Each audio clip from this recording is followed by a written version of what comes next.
భారత మాజీ ప్రధాని మన్మోహన్ సింగ్ మృతి పట్ల ఆయన కుటుంబానికి ఏపీ సీఎం చంద్రబాబు సంతాపం తెలిపారు.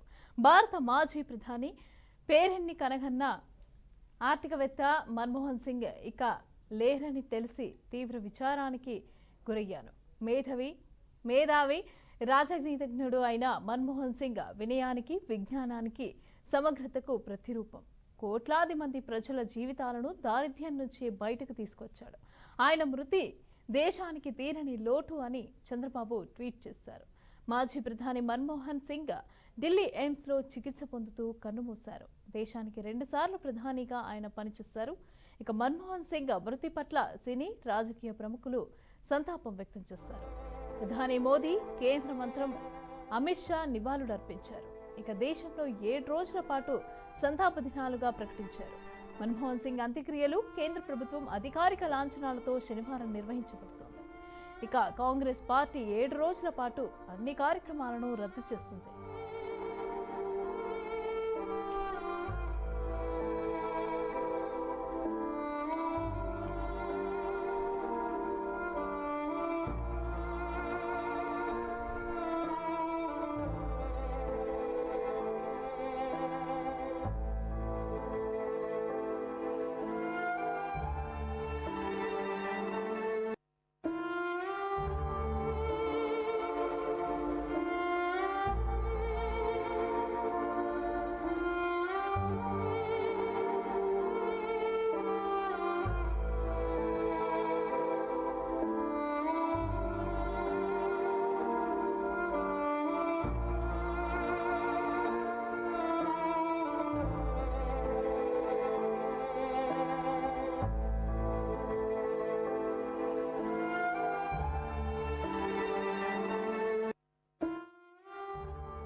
భారతదేశ మాజీ ప్రధాని మన్మోహన్ సింగ్ దివంగతులయ్యారని తెలిసి దిగ్భ్రాంతికి లోనయ్యారని AP deputy CM Pawan Kalyan అన్నారు.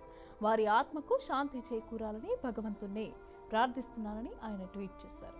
భారతదేశ ఆర్థిక వ్యవస్థలో విప్లవాత్మక సంస్కరణలకు ఆద్యులలో ఒకరు మన్మోహన్ సింగ్ అని కొనియాడారు. రిజర్వ్ బ్యాంక్ గవర్నర్గా, యూజీసీ చైర్మన్గా విశిష్ట సేవలు అందించిన ఆయన ఆర్థిక మంత్రిగా బాధ్యతలు చేపట్టారని గుర్తు చేశారు. మన్మోహన్ సింగ్ హయాంలో చేపట్టిన సంస్కరణల వల్ల మన ఆర్థిక వ్యవస్థ కూడా కొత్త పుంతలు తొక్కిందని తెలిపారు.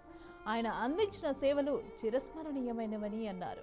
మన్మోహన్ సింగ్ కుటుంబానికి తన ప్రగాఢ సానుభూతి తెలియజేస్తున్నారని పవన్ కళ్యాణ్ ట్వీట్ చేశారు.